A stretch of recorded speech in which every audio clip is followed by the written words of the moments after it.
ನಮಸ್ಕಾರ. ಪ್ರಜಾರಾಜ್ಯ ಕನ್ನಡ ನ್ಯೂಸ್ಗೆ ಸ್ವಾಗತ. ನಾನು ರಾಮಗೌಡ ಪಾಟೀಲ್.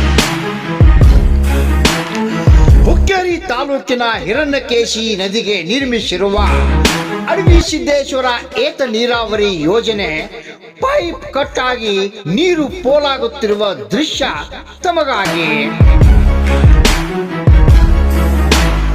ನಿನ್ನೆ ತಾನೇ ಹುಕ್ಕೇರಿ ಶಾಸಕ ನಿಖಿಲ್ ಕತ್ತಿ ಅವರು ಚಾಲನೆ ಕೂಡ ಕೊಟ್ಟಿದ್ರು ನೋಡಿ. ಮಳೆಗಾಲದಲ್ಲಿ ಲಭ್ಯವಾಗುವ ನೀರನ್ನು 410 HP 2 ಮೋಟಾರ್ ಬಳಸಿ ಪೈಪ್ ಲೈನ್ ಮೂಲಕ ಬೆನಿವಾಡ, ಮದಮಾಕನಾಳ್, ಮದಿಹಳ್ಳಿ, ಚಿರಗಾಂವ್, ಹುಕ್ಕೇರಿ, ಗಜಬರ್ವಾಡಿ ಪ್ರದೇಶಕ್ಕೆ ಸುಮಾರು 1200 ಹೆಕ್ಟೇರ್ ಪ್ರದೇಶ ನೀರಾವರಿಗೆ ಒಳಪಟ್ಟಿದೆ ಈ ಅಡವಿಸಿದ್ದೇಶ್ವರ ಏತ ನೀರಾವರಿ.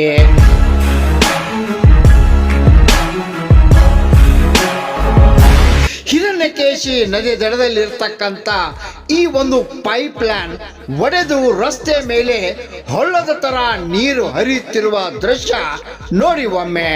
ರಾಮಗೌಡ ಪಾಟೀಲ್, ಪ್ರಜಾರಾಜ್ಯ ಕನ್ನಡ ನ್ಯೂಸ್, ಹುಕ್ಕೇರಿ.